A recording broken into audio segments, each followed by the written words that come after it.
Hey folks, welcome to Bear Mountain. This week we are getting ready to put our dormant spray on our fruit trees. We've got some young fruit trees out in the front orchard where they're 2 years. Actually, this will be their third year now. We have peach trees, apple trees, and some pear trees. And what we want to do is do a preventative spray that will be mostly, the idea is to knock down any overwintering fungal diseases. Particularly on the peach trees, we want to make sure that we take out peach leaf curl, and on the pear trees, protect against scab as well as fire blight, and on the apple trees, mostly just scab. So that's what we're looking at this year. Maybe the first year we get a few fruits off of particularly the peach tree, but not so much on the apple. Well, I might get a few apples too. We'll just see, because some of the trees are a little more aggressive than the other ones. But basically, what we're trying to do is just kind of knock down the potential for a fungal infection during these early wet days of spring. Just as the trees are beginning to break dormancy, things are still tend to be warm and damp, which is perfect for fungal diseases. So what we're going to be using for that is we're going to be using a mixture of JADAM microorganism solution with also the JADAM wetting agent, which is again is like a Castile soap or an insecticidal soap. It's basically a liquid potassium based soap that will help adhere to the tree when we put it on, but also act as a surfactant to move the microbiology of the JMS onto the tree itself. And we're going to have some good weather here in the next couple of days, so it's going to be perfect time to do this spraying. We definitely kind of want to try to hit these guys on 10-day intervals until we get to bud break. And the idea is that this is going to be a preventive. Now, we can use our sulfur solution to, particularly in things that are more stubborn, like the peach leaf curl, but we're going to kind of play that by ear as we go forward. So, what are the basics? This part inside the kitchen is pretty basic. We're going to some good sea salt. This is Redmond real salt, sea salt. A boiled potato. In this case, we're going to make a 15-liter or a little bit, right around 4-gallon batch of JMS. Now, the JMS that we don't spread on the trees, we're going to be using that as a soil drenched solution around the base of the trees. So it's not going to be wasted. The whole idea is that we're trying to take that leaf mold biology that we did a video on harvesting that. Be sure to check that out. We're going to be using that as we brew it up and use that to help stimulate the biology around the tree itself. So, what do we need? Well, for salt, the salt we're adding for, people say salt, what are you adding sodium chloride to it? But actually, the sodium chloride is going to be really, really well diluted because we're going to be adding 1 gram per liter. So I've got information on, the dilution rates of the salt into the water itself. But when you really look at it, what you're getting down to is you're putting a gram of the salt into 1,000 milliliters of water. So it's really pretty well diluted. And really what you're going for here is you're going for the mineral content. When you think about it, this is very well diluted, so it's not going to burn the plant and it's not going to build up excessive salt in the soils or anything like that. But these sea salts have probably 80 to 90 different elements. Now, some people would say, well, why won't you use sea salt? I would use something like, I forgot the exact name of it. I think it's something like C90, or it's got other trade names, but it's basically taking seawater and removing the sodium and the chloride out of it and using that as a mineral drench. But the whole idea is seawater and sea salt has a lot of very good minerals that are very good for the biology and also for the plant that it's applied on. So as long as you apply it at a very diluted rate, it would take a long time to build up a toxicity level of salt in your soil. So it's not like you're going around and just putting, tons of salt on the soil. The other thing we're using is a potato. Now we're making a small batch. We're only making 15 liters, a little bit right around 4 gallons. And so I need a potato. It's anywhere from 60 to 100 grams. And that's this little guy right here. I use this. I tend to use not russets, but you can use a russet. I tend to use those more creamy kind of Yukon Gold types potatoes that are they're a little bit finer grained, and so when you mix it up, it even when you blend it up, it blends up really pretty nice. Now, some people don't blend it. You know, they use the old style. What they'll do is they'll just say, "Well, I'm going to put my food from my microbes, which is this, and I'm just going to squish it up inside of my filtered sock or paint strainer or whatever it is and just let it leach out." That's fine too. What I do is I mix the salt together with the potato and about a quart of water and blend it using a stick blender to get it nice and smooth. Because when I put it into my JMS with the leaf mold, and I put it in the container I'm brewing it in, it's a 5 gallon Homer bucket basically. I'm going to just pour this potato salt solution over the top of my leaf mold and then make sure that my leaf mold is really well wetted down and squeezed into the actual solution itself. That way, you don't actually have to leave a bag of leaf mold and the bag of food, in your container. I just simply remove it after a few minutes, and it's really pretty good to go. And you've got enough inoculation in there from the leaf mold, plus you've got all the food for the microbes. The only key to it after that is what I try to do is keep it away from temperatures that are going to be below 40 degrees for any extended period of time. But daytime temperatures, that's why I'm putting this in kind of in a greenhouse. I'm going to get the daytime temperatures up into the 70s and 80s on the solution. This is not going to be as frothy as something that you make, say, in the warmer season where it's 80 degrees during the day and maybe only gets down to 60 at night, or it doesn't even get that low at night. Those tend to move very fast, and within 24 to 36 hours, you can actually have a finished batch. In my case, it's going to take probably about 3 days minimum to get it up to a level that would be good enough to have a high enough biology level to throw into a spray and put on the trees itself. So one of the things I can do is at nighttime temperatures in my greenhouse, I'm just going to put a heater out there and let that heater kind of heat the greenhouse to about 50 degrees. So I'll get daytime temperatures that'll be up around 70, and my nighttime temperatures will be around 50. I'm kind of a little bit of self-selection going on here in terms of the microbes. So what we're really trying to do is kind of get a balance where I can speed up the process, so I only have to spend about 3 days waiting for this to get to the level. Because today is Wednesday, and I want to apply this stuff on Friday or possibly as late as Saturday morning. So that's kind of where I'm at. Okay, so the thing that's the most critical about this isn't so much the potato food, but you kind of want to have a minimum. I try to go for, somewhere if I have 4 gallons, and what I'm looking for is, somewhere in the neighborhood of roughly about 15 grams per gallon of water, or in this case, that's kind of a minimum I'm looking for. There's no real hardcore maximum, but you really get much over 100 grams on 4 gallons of water or 15 liters. You're probably creating more food out there than the microbes will be able to consume before they run into other problems, which would be, you would have a full batch that's already completely brewed and you would have excess food left in it. And I'm not looking to waste potatoes, so that's why I kind of keep it into that ratio. But the thing that is key to it is your salt. Your salt has to be no more than 1 gram per liter of the water that you're putting in your brew.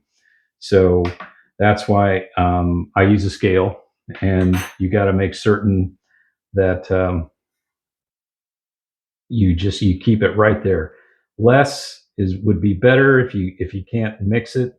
What you're talking about roughly is you're in the neighborhood of about a tablespoon, but I would really be careful about volume, because volume can mislead you depending on the grind of the salt that you're using. A coarser grind obviously is you're going to have less weight. A finer grind, you're going to have more. So that's what you got to kind of look for. So it's 15 grams of the salt.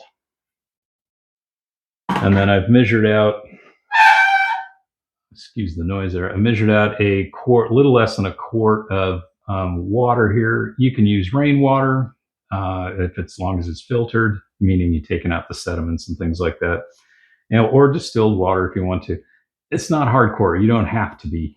I'm using well water. The key to it is you want to use a water that has no chlorine in it. In other words, if you take in tap city water, you've probably got disinfectants like chloramines or chlorine in it. And I would be reticent to use that. I would, if I was living inside of an urban area and relying on city water, I would tend to want to go with either my own purified water, captured rainwater, or distilled water. But in my case, I'm using well water, so there's no disinfectants in it at all. So it's actually, the only thing it's got is it's got a hardness to it, meaning it's got a bit of magnesium in it. And that may, if you're looking for, particularly in warmer time, looking for a nice big frothy, bubbly top, that would tend to kind of maybe slow down that process because hard water doesn't tend to foam up that much. But rainwater, you would get a more active look to it, I guess. Potato, it's just going to be simple. I'm just going to kind of squish it up in my hand and put it in to the mixture. I wash my hands a little bit in it. And then the next thing is we just take our stick blender and we blend it up. There we go.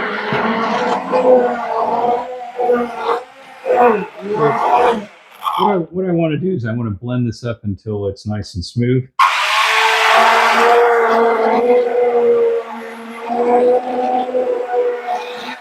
Okay, that's it.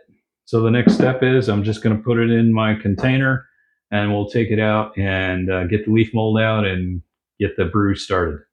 Okay, I'm using a paint strainer bag. This has been used a few times, so it's not as bright and white as it would be brand new, but it's been consistently been used for my JMS. This is the leaf mold that we captured back in, I guess it was probably about a month or so ago now. And it's almost time for me to feed it. And oh, it's got a nice earthy smell to it. It's got plenty of moisture. It's not sopping wet. It's just perfect. I don't want to overuse this material, so I'm only going to use, a scientific measurement called a handful. And I won't take too many sticks out of it that would end up causing I put it in my bag. I don't want to cause any kind of rupture in my bag. And then I brought my potato salt mixture, and I've got my 4 gallons of water here. Water, I filled it. I've got a gallon marks on the inside of my bucket, so I know when I'm at 4 gallons, and that's where I'm at right now. And so what I'm just going to do is I'm just going to be taking my bag of leaf mold, and I'm going to gently set that in. And then the next step I'm going to do, I can't film this very well with without two hands, but basically what I'm going to do is then dump my potato mixture on the inside of the bag and give it a good, swirling around and kind of agitation into the liquid itself. So what we're going to do here is I'm going to shake this up and make sure that everything's mixed up pretty good before I dump it in. That way I'm not going to end up with some kind of residue at the bottom of my jar, because it's been sitting around a little bit, separated out. And then I'm just putting it into the sack, and that is it. I can get a little bit of water in it, empty it into the sack. Let me get this out of the way. And now the next step is I'm just going to kind of gently move it up and down until it's all mixed in really good. Give it a few minutes to just kind of work its magic. And you can kind of see that the solution's getting a little bit of fines from the leaf mold, but that's fine because that's where bacteria and all kinds of good fungi and things like that are on that material. So I'm not going to worry too much about it. And what I'm going to do is just let this sit in the solution for a little bit. So I'm going to put kind of a top over the top, And then I'll come back in about 15-20 minutes and just remove the sack and give it a good squeeze. And then we'll set this aside. Our greenhouse, like I said, we have a nighttime heater on it, so we're going to keep it at about probably a 45 or 50. Right now in here, it's easily 70 to 72 degrees. So that's perfect. It's going to be on an insulated mat, so I won't get, heat loss into the floor. And the material should, I would think, be ready by Saturday morning at the latest. Okay, we've let this thing sit for about 15 minutes, and I've even got a little bit of foam already started on the top, which is kind of interesting. That's just from my agitation. But we're going to just give it another swirl, and then I'm going to kind of massage the bag with my hand. Now the water itself it's well water, so it's about 50 degrees. So this is going to be a very slow batch until the water temperature stabilizes and gets close to what the what's going on here in the greenhouse. And if you really, really wanted to juice this, you could put like a aquarium heater in it and set that to probably roughly around 68 degrees. It's kind of a nice midpoint, and that would warm the water up, and it would be in pretty good shape to brew fairly fast with that. I would expect that you'd be able to easily hit a couple days windows with 68 degrees. But what I'm going to be doing today is just let the ambient temperature in the greenhouse deal with this. To keep stuff from falling into it or jumping into it or whatever, I'm just going to put a loose leaf, lid over the top, kind of cant it a little bit so there's a little bit of a crack to allow air movement between the bucket and the environment here. And then just set it off to the side and let it do its thing. And that's it. Wait, come back in a few days. We'll take some pictures as we go through over the next day or two. Okay, so here we are on day 3 of making our JADAM microorganism solution, and it's pretty much ready to go. So we're going to be doing a dormant spray here. It's getting pretty close to, the sun's getting pretty low in the sky, and so it's a good time to do it either at sunset or early in the morning before the sun's really had a chance. But our morning temperatures are pretty cold to be going out and spraying stuff, so I want to make certain that the material has a chance to not get disrupted or diluted by heavy dew or anything of that nature. So the plants are dry now at this point. So I'm going to be spraying the fruit trees with a dormant spray solution that is a 1 to 20 dilution of the JADAM microorganism solution, and a 1 to 100 dilution of the wetting agent. And that we're going to make up approximately 3 liters of spray, because these are kind of small trees, and that should be enough to give us a good coating on all of the trees. Now, the application interval for doing this is basically about once every 7 to 10 days. I'm going to try to push it out to about 10 days and get at least 2 to 3 applications in here. Probably, I'm pretty sure I'm going to get 2 applications before I get bud break. But even at bud break, that this stuff would still be pretty good for knocking down any kind of funguses that are going to be kind of out and about. And like, I'm specifically trying to make certain I don't get peach leaf curl, and try to keep things like apple scab and stuff like that and rust down. So that's kind of what I'm going for, is kind of a preemptive way of taking care of the plants before they really get fully leafed out. All right, so here's the solution. And what, lots of times what they say in the book, they say, oh, look for, a good foaming action, lots of bubbles on it and pulling away from the side to kind of like a clear ring around the edge. And this time of year, I don't really get that. But what I am getting a lot of is very small bubbles. And this appears to be about the max, because you can start to see that there's spots here that maybe aren't as uniform in the bubbles, meaning that they're probably reaching a point here where they're starting to break down. So right now I'm at roughly, I'd say, pretty close to 70 hours on this.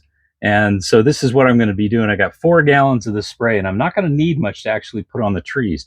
But what I'm going to do with the balance of it is I'm going to dilute it to a 1 to 20 dilution rate, and I'm going to apply it as a soil drench around the trees as well. And that way, these guys, I'm probably also going to mix that, I think, with some JADAM liquid fertilizer, pretty much probably at the same rate, about right around a 1 to 20 dilution rate. And this is just, to give the soil microorganisms a bit of a boost as things begin to wake up. So this was really easy to make, as I showed before with the potato and everything like that. It's free. It's just basically brewing up the biology that's in the leaf mold soil. So the next step now is to just mix up our batch and get out there and get it sprayed. So I'm going to be using this. It's basically a 1 gallon sprayer, but I'm going to mix things up in terms of getting 3 liters in it. And the reason I'm going with liters, again, is it's just easier to be a little more accurate between milliliters and liters than it is to try to figure out teaspoons and all that kind of stuff for a gallon. So I'm going to use a vessel here that I have marked off with my measurements, 500 to 1015. These are all milliliter measurements. Now for this, for the actual spray itself, I'm going to be using rainwater, filtered rainwater, and that's just so that I get a better action with the JMS and the wetting agent. Particularly the wetting agent doesn't really take to hard water like our well water, and so rainwater works well, or distilled water works well, and that just what happens is you just don't get the effective use of the wetting agent, which is a potassium-based soap. All right, what I've done is this is a old soap for all, as you can tell, with detergent, laundry soap, and the nice thing about it is it's got a spigot on it. So I've cleaned this thing out very thoroughly, and then I've put my JADAM wetting agent in here to keep it basically sealed up for moisture. But when I want to use it, I've got a measuring cup, sort of, and I can just pull out enough and not disturb and open up the rest of it to a lot of moisture, etc., in the air. So this is going to be this is kind of a cool way to do it, and it also is a little less messy. So to mix up this 1500 milliliter or 1.5 liter batch, I'm going to be using a dilution rate of 1 to 20 for the JMS, which means I'll put about 75 milliliters in here. And then for the soap or the wetting agent, I'll be using a 1 to 100 dilution ratio, which will means I'll put 15 mil in here. So 15 mil of the wetting agent, 75 of the JMS, and then the balance will be filled with rainwater or distilled water. And I'll just do this twice and then get it in my sprayer, and it should be good to go to spray on the trees.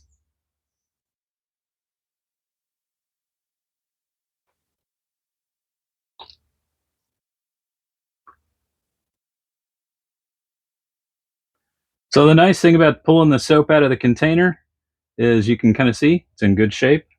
So I'm just going to start with this guy. I'm going to put a little bit of the rainwater in just to kind of get it started. Don't put all your water in at once, because what you're trying to do is you're trying to get a finished solution that's 1500. So you also have to allow for the extra milliliters that you're putting in of the wetting agent and JMS. All right, so I'm going to put 15 in. This is a 12 milliliter syringe. So I'm just going to pull in as much as I can get in this full one here. This will give me 12.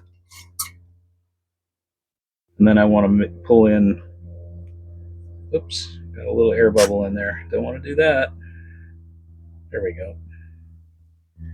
All right. So each one of these notches on this is a milliliter. So I'm just going to pull this down to when it gets to 3.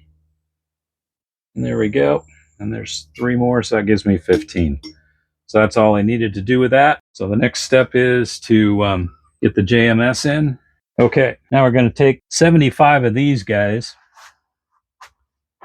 which will be 6 12s. Gets me to 72. All right, that gets me to 72. Now I just need 3 more milliliters. That gets me to 75. Now you can see that the rainwater is good, because if the rainwater wasn't, and it was too hard a water, you wouldn't get any foam on the top. That's the key to letting you know that the JMS is, or excuse me, the wetting agent is good. So rainwater works really well. So I'm going to fill this guy up to 1.5 or 1500 milliliters. There we go. So this is the stuff that's ready to be sprayed on the trees. All I got to do is mix up another one of these and I'll be good to go. Now, any excess of the wetting agent that I have, I can easily, in this container, open up this side and just pour it back in.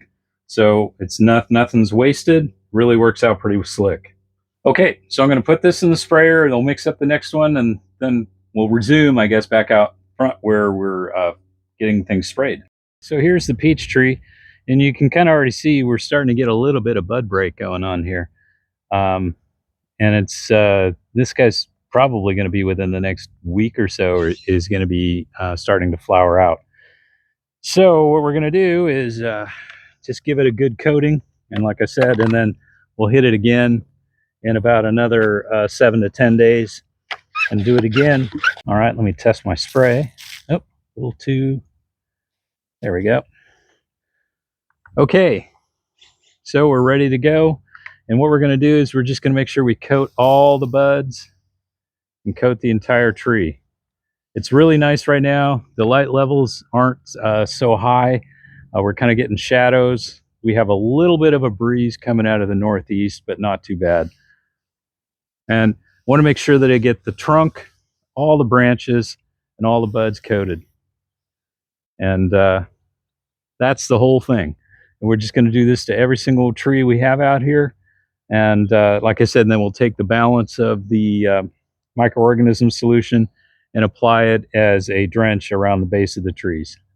And we'll just do this a couple of times. I'd like to get 3 times before I get too far out, but probably going to be able to do that with the apple trees. The peach trees, I think I'm only going to get twice on them. See, we have a nice coating all over the tree, got all the buds, and this is just going to kind of dry on, and the microorganism solution will be basically, hopefully, kind of working its way into the buds as they're breaking out. So hopefully that'd be pretty good. So I just need to get all of them done, and then we'll be good to go for this round. So thanks for watching today. I hope you learned something a little bit easy to do really your own dormant spray without having to buy, lime sulfur or anything like that. And it's cheap, it's easy to do. And all you got to do is you just got to stay to the schedule. That's it. So thanks for watching today, and we'll catch you on the next video. Bye-bye.